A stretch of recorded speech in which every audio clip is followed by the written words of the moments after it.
Selamat datang dalam pembelajaran daring kelas 5. Assalamualaikum warahmatullahi wabarakatuh. Selamat pagi dan salam semangat anak-anakku kelas 5. Bagaimana kabar kalian? Semoga kalian selalu sehat ya. Kita awali pembelajaran hari ini dengan berdoa agar kalian diberikan kemudahan untuk berpikir dan menerima ilmu yang bermanfaat. Hari ini kalian akan mempelajari tema 7, subtema 1, peristiwa kebangsaan masa penjajahan, pembelajaran 6.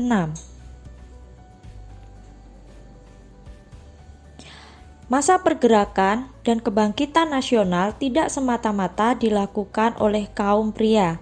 Kaum perempuan pun turut berperan dan memiliki andil besar bagi usaha-usaha pergerakan nasional. Apa saja yang dilakukan oleh kaum perempuan? Ayo kita pelajari bersama. Kongres Perempuan Indonesia. Kongres Perempuan Indonesia terbagi menjadi 3. Kongres Perempuan Indonesia 1. Pada tanggal 22 Agustus 1928 di Yogyakarta, diselenggarakan Kongres Perempuan 1. Kongres ini diikuti berbagai wakil organisasi wanita, di antaranya Nyonya Sukamto, Nyonya Ki Hajar Dewantoro, dan Nona Suyatin. Kongres berhasil membentuk Perserikatan Perempuan Indonesia atau yang disingkat PPI. Kongres ini juga berhasil merumuskan tujuan mempersatukan cita-cita dan usaha memajukan wanita Indonesia serta mengadakan gabungan atau perikatan di antara perkumpulan wanita. Pada tanggal 28 sampai 31 Desember 1929, PPI mengadakan kongres di Jakarta dan mengubah nama PPI menjadi PPII, singkatan dari Perserikatan Perhimpunan Istri Indonesia. Kongres Perempuan Indonesia 2. Tanggal 20 hingga 24 Juli 1935 diadakan Kongres Perempuan Indonesia 2 di Jakarta, dipimpin oleh Nyonya Sri Mangunsarkoro. Kongres tersebut membahas masalah perburuhan perempuan, pemberantasan buta huruf, dan perkawinan. Kongres Perempuan Indonesia 3. Kongres Perempuan 3 berlangsung di Bandung tanggal 23 sampai 28 Juli 1938, dipimpin oleh Nyonya Emma Puradiredja, membicarakan hak pilih dan dipilih bagi wanita di Badan Perwakilan. Dalam kongres tersebut disetujui rancangan undang-undang tentang perkawinan modern yang disusun oleh Nyonya Maria Ulfah dan disepakati tanggal lahir PPI 22 Desember sebagai Hari Ibu.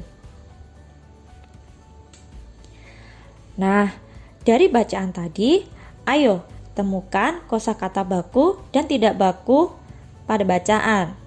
Nah, ayo coba anak-anak kita temukan bersama-sama ya. Pada pembelajaran sebelumnya sudah dibahas contoh kosakata baku dan kosakata tidak baku. Dari bacaan, kosakata baku yang bisa kita temukan adalah kongres. Kosakata tidak baku dari kongres ini dituliskan sebagai berikut: kongres. Kosakata baku istri. Kosakata tidak bakunya isteri. Kosakata baku modern. Kosakata tidak bakunya modern. Kosakata baku mengubah. Kosakata tidak baku merubah. Kosakata baku perserikatan. Kosakata tidak baku perikatan. Kalian dapat menemukan arti dari masing-masing kata dalam Kamus Besar Bahasa Indonesia atau yang disebut KBBI. KBBI ini sekarang bisa kalian temukan secara online. Contohnya seperti pada gambar ini. Nah, kalian bisa mencari arti dari semua kata yang ingin kalian ketahui. Selain secara online, kalian juga bisa mencari arti dari masing-masing kata menggunakan Kamus Besar Bahasa Indonesia dalam bentuk buku seperti ini.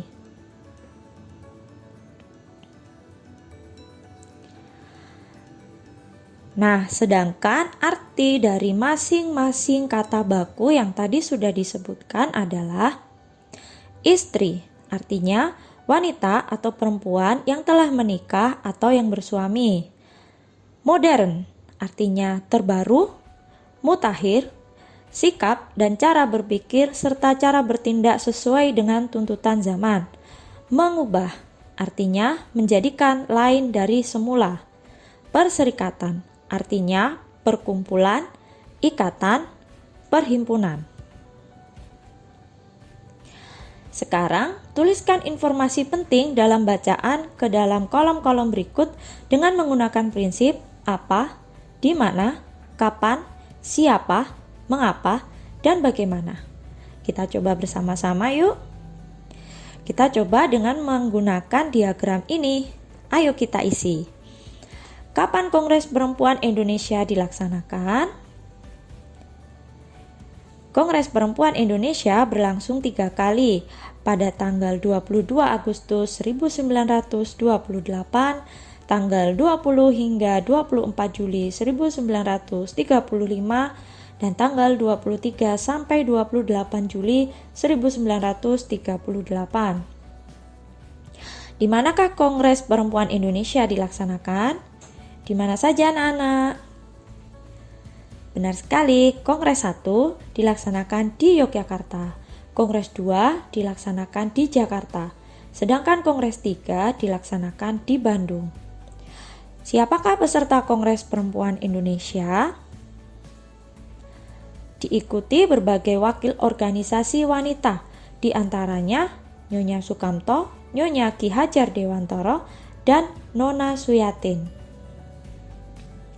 Apakah hasil Kongres Perempuan Indonesia 1? Hasilnya apa anak-anak?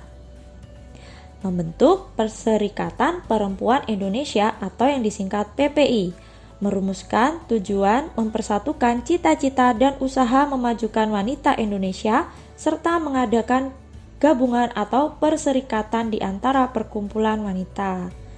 Apa hasil Kongres Perempuan Indonesia 2?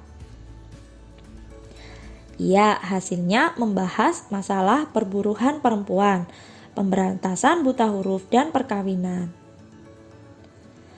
Apa hasil Kongres Perempuan Indonesia 3? Hasilnya tadi membicarakan hak pilih dan dipilih bagi wanita di Badan Perwakilan. Disetujui rancangan undang-undang tentang perkawinan modern. Kegiatan yang dilakukan oleh para perempuan Indonesia pada masa pergerakan dan kebangkitan nasional merupakan salah satu bentuk perwujudan cinta tanah air. Ayo, tumbuhkan kesadaran dalam diri untuk cinta tanah air dengan menyanyikan lagu berikut. Nah, anak-anak, di sini ada partitur lagu Tanah Airku. Kalian bisa amati notasi angka dan lirik dari lagu berikut ini. Apa yang kamu rasakan saat menyanyikan lagu Tanah Air? Jelaskan. Yang kamu rasakan apa? Nah, tentunya kita merasa bangga dan terharu. Terharu karena nada lagu bertempo lambat dan juga isi lagu mencerminkan kerinduan akan tanah kelahiran yang begitu mempesona. Bagaimana nada dan tempo lagu Tanah Airku? Jelaskan. Do sama dengan bes, itu adalah nada dasarnya. Biramanya 4/4. Temponya larghetto, yaitu lambat namun lebih cepat daripada largo. Apakah lirik lagu Tanah Airku mencerminkan nilai-nilai cinta tanah air? Jelaskan. Bagaimana menurut kalian? Ya, lirik lagu menceritakan tentang kecintaan terhadap tanah air meskipun ia telah pergi jauh. Yuk kita sama-sama memaknai lagu Tanah Air.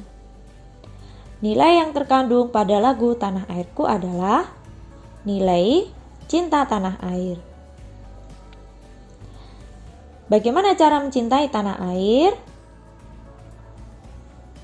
1. Belajar tekun dan sungguh-sungguh. 2. Tidak melakukan perbuatan yang merugikan tanah air Indonesia. 3. Mematuhi peraturan perundang-undangan yang berlaku. 4. Menumbuhkan rasa bangga sebagai bangsa Indonesia. Persamaan hak dan kewajiban antara golongan pria dan wanita dalam bidang tertentu merupakan salah satu bentuk penerapan nilai-nilai Sumpah Pemuda dan Kongres Perempuan Indonesia. Dalam melakukan kegiatan demi kepentingan bangsa dan negara, setiap golongan memiliki hak dan kewajiban yang sama. Alasan-alasan yang bersifat kedaerahan, keagamaan, kesukuan, dan golongan harus dikesampingkan dengan tetap menghormati dan menghargai adanya perbedaan. Sikap tersebut juga berlaku dalam bidang kebudayaan. Kebudayaan nasional merupakan hasil dari akal budi seluruh bangsa Indonesia yang terdiri atas beragam suku bangsa. Bahkan, kebudayaan nasional juga diatur dalam Undang-Undang Dasar 1945 bahwa pemerintah memajukan kebudayaan nasional Indonesia. Dengan demikian, perkembangan dan pelestarian kebudayaan nasional menjadi tanggung jawab seluruh bangsa Indonesia.